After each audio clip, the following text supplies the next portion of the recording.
തെരഞ്ഞെടുപ്പിന് 6 മാസം മാത്രമുള്ള അസമിൽ നുഴഞ്ഞുകയറ്റ വിഷയം വീണ്ടും സജീവ ചർച്ചയാക്കി ബിജെപി.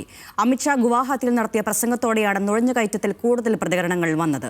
ഷായുടെ പ്രസംഗത്തിനെതിരെ ടിഎംസി നേതാവ് മഹുമ മൊയ്ത്രയും ഗൗര ഗൊഗോയും തിരിച്ചടിച്ചു. ഇതിനോട് പ്രതികരിച്ച് അസം മുഖ്യമന്ത്രി ഹിമന്തയും രംഗത്തെത്തിയിട്ടുണ്ട്.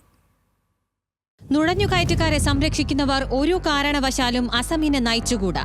വെള്ളിയാഴ്ച ഗുവാഹത്തിയിൽ നടന്ന ബിജെപിയുടെ റാലിയിൽ ആഭ്യന്തരമന്ത്രി അമിത്ഷാ പറഞ്ഞു, घुसपैठियों को संरक्षण देने वाला नेता नहीं कर सकता। असम का नेतृत्व बार बार पाकिस्तान जाने वाला नेता नहीं कर सकता।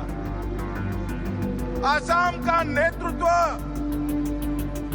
घुसपैठियों को एंकरेजमेंट कराने वाले लोगों को नहीं दिया जा सकता। असम का नेतृत्व भ्रष्टाचारियों को नहीं दिया जा सकता। आसाम का नेतृत्व नरेंद्र मोदी और यहाँ पर हेमंत बिस्व शर्मा के नेतृत्व में चलेगा. അസമിലെ ഭൂമി നുഴഞ്ഞുകയറ്റക്കാരോ ഇടയ്ക്കിടെ പാകിസ്ഥാനിൽ പോയി വരുന്നവരോ കൈയടക്കരുത്. ആദിവാസി ഭൂമി വിവാഹത്തിലൂടെ കവർന്നെടുക്കാനും അനുവദിക്കില്ല. അസം ഭരിക്കുന്നത് നരേന്ദ്രമോദിയും ഹിമന്ത ബിശ്വ ശർമ്മയും ചേർന്നാണ്. ഇനിയും അസമിനെ നയിക്കേണ്ടത് നുഴഞ്ഞുകയറ്റക്കാരെ തുരത്തുന്നവർ തന്നെ. അമിത്ഷായുടെ വാക്കുകൾ വലിയ കയ്യടിയോടെയാണ് പ്രവർത്തകർ സ്വീകരിച്ചത്. ഗുവാഹത്തിയിൽ ബിജെപിയുടെ നേതൃത്വത്തിൽ വിളിച്ചു ചേർത്ത പഞ്ചായത്ത് പ്രതിനിധി സമ്മേളൻ എന്ന മഹാസമ്മേളനത്തിലായിരുന്നു ഷായുടെ പ്രസംഗം. തദ്ദേശ സ്വയംഭരണ സ്ഥാപനങ്ങളിലെ ബിജെപി പ്രതിനിധികളുടെ സംസ്ഥാനതല യോഗമായിരുന്നു ഇത്. മുസ്ലിങ്ങളെ നുഴഞ്ഞുകയറ്റക്കാരെന്ന് വിളിച്ച് സംസ്ഥാനത്ത് ഭിന്നിപ്പുണ്ടാക്കുന്നവരല്ല അസമിനെ നയിക്കേണ്ടത് എന്ന കോൺഗ്രസ് സംസ്ഥാന അധ്യക്ഷൻ ഗൗര ഗൊഗോയ്ക്കുള്ള മറുപടി കൂടിയായിരുന്നു ഇത്.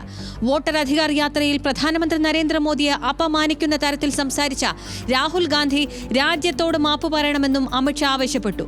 എന്നാൽ ഇതിനോട് തൃണമൂൽ നേതാവ് മഹുവ മൊയ്ത്ര അതേ ശൈലിയിൽ തിരിച്ചടിച്ചു. രാജ്യസുരക്ഷ കേന്ദ്ര സർക്കാരിന്റെയും അമിത്ഷായുടെയും കയ്യിലാണ്. ഇന്ത്യയുടെ സർവ്വസൈന്യത്തിന്റെയും ചുമതലയും അതിർത്തികളുടെ നിയന്ത്രണവും കേന്ദ്രത്തിനാണ്. എന്നിട്ടും নুഴഞ്ഞുകയറ്റമെന്ന് ഇടയ്ക്കിടെ വിലപിക്കുന്നുവെങ്കിൽ നിങ്ങളൊരു പരാജയമെന്നർത്ഥം.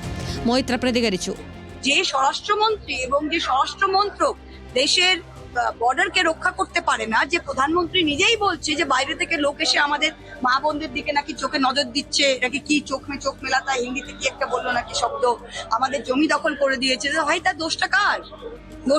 দোষটা আমাদের না দোষটা আপনার? এখানে বিএসএফ তো রয়েছে, বিএসএফ তো কি আমরা বিএসএফ এর ভয় থাকি ভাই? ഇതോടെ സമൂഹ മാധ്യമങ്ങളിൽ മഹുവ മൊയ്ത്രയ്ക്കെതിരെ ബിജെപി പ്രവർത്തകരുടെ വൻ സൈബർ ആക്രമണവും തുടങ്ങി.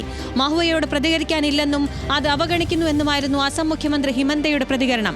ബംഗ്ലാദേശികൾക്ക് വേണ്ടി വാദിക്കുന്നവരോടുള്ള മറുപടി അമിത്ഷാ പറഞ്ഞു കഴിഞ്ഞതാണെന്നും ഹിമന്ത എൻഐക്ക് നൽകിയ പ്രതികരണത്തിൽ വ്യക്തമാക്കി.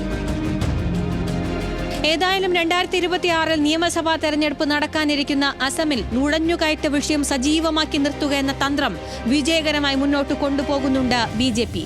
National desk, news Malayalam.